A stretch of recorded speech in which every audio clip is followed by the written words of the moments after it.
శ్రీకాకుళం జిల్లా ఇచ్చాపురం మండలం ఈదుపురం గ్రామంలో ఉన్న తమ భూమిని కొందరు అగ్రకులాల వారు ఆక్రమించుకున్నారని ఓ దళిత మహిళ ఆరోపించింది. ఈ మేరకు ఆమె ఇచ్చాపురం రూరల్ పోలీస్ స్టేషన్లో ఫిర్యాదు చేసింది. కొఠారి గ్రామానికి చెందిన తన తండ్రి బండారి జేమ్స్ భారత సైన్యంలో విధులు నిర్వహిస్తూ రిటైర్ అయ్యారని తెలిపింది. దోపా ఎస్తేరు అలియాస్ సులోచన భారత సైన్యం వారు తన తండ్రికి ఇచ్చిన 30 సెంట్లు భూమిని ఈదుపురం గ్రామం చెందిన కొందరు అగ్రకులస్తులు కబ్జా చేశారని ఆమె ఆవేదన వ్యక్తం చేసింది. ఎన్నో ఏళ్లుగా తమ స్థలంలో జీడి మామిడి తోట ఉన్నా కూడా కొందరు నకిలీ పత్రాలు సృష్టించి కబ్జా చేశారని ఆరోపించారు. దీని గురించి అడిగితే తమను కులం పేరుతో దూషిస్తూ భయభ్రాంతులకు గురి చేస్తున్నారని వాపోయారు.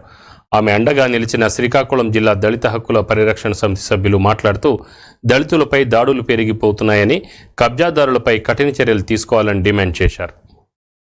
కానీ భూ కబ్జాదారులు కానీ విపరీతంగా పెరిగిపోతున్నాయి.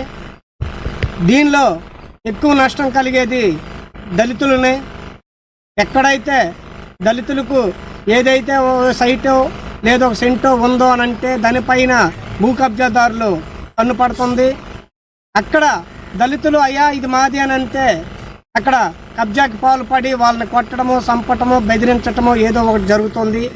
ఈరోజు ఇచ్చాపురం మండలం ఈదిపురం గ్రామానికి చెందిన దళిత ఒక మహిళ ల్యాండ్ని కబ్జా చేసి సంవత్సరం పాటు వాళ్ళని నానా ఇబ్బందులు పెట్టు బెదిరిస్తూ జరిగింది. ఊర్లో నుంచి భయభీతులు చేసి బయటకు పంపించిన పరిస్థితి. మీరు ఇక్కడ ల్యాండ్ కడికి వస్తే చంపుతామని బెదిరిస్తూ అయ్యా ఇప్పటికైనా ఈ 7గురిని SC ST అట్రాసిటీ కేసు నమోదు చేసి వాళ్ళని అరెస్ట్ చేసే వరకు దళిత హక్కుల పోరాట సమితి ముందుకు తీసుకెళ్తుందని పోరాటం. వాళ్ళకి కంపల్సరీ జైలు శిక్ష కంపల్సరీ పడాలి. జైలు శిక్ష పడితేనే భయం ఉంటుంది. డిపార్ట్మెంట్ అయిపోయిన తర్వాత మా నాన్నగారికి ప్రభుత్వం 30 సెంట్లు భూమి ఇచ్చింది ఈదుపురం గ్రామంలో. మరి ఇచ్చిన తర్వాత మా కుటుంబం అందరం కూడా అనుభవించామండి. మా నాన్నగారు, అమ్మగారు, అక్కగారు నాకు చనిపోయారు. తర్వాత మరి నేను వారసులు నాకు నేనున్నానండి. అది అనుభవిస్తుంటే మరి కొంతమంది ఈదుపురం గ్రామస్తులు దాన్ని రోడ్డు పాయింట్ కనుక దాన్ని కబ్జా చేశారు. కబ్జా చేసిన తర్వాత మేము కంప్లైంట్ ఇచ్చామండి. మరి దానికి వాళ్ళు ఇది చేయలేదు.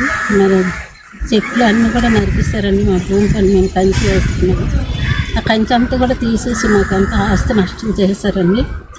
దానికి మరి ఇంకా ప్రభుత్వం మరి మీరు ఏదో న్యాయం చేస్తారని మరి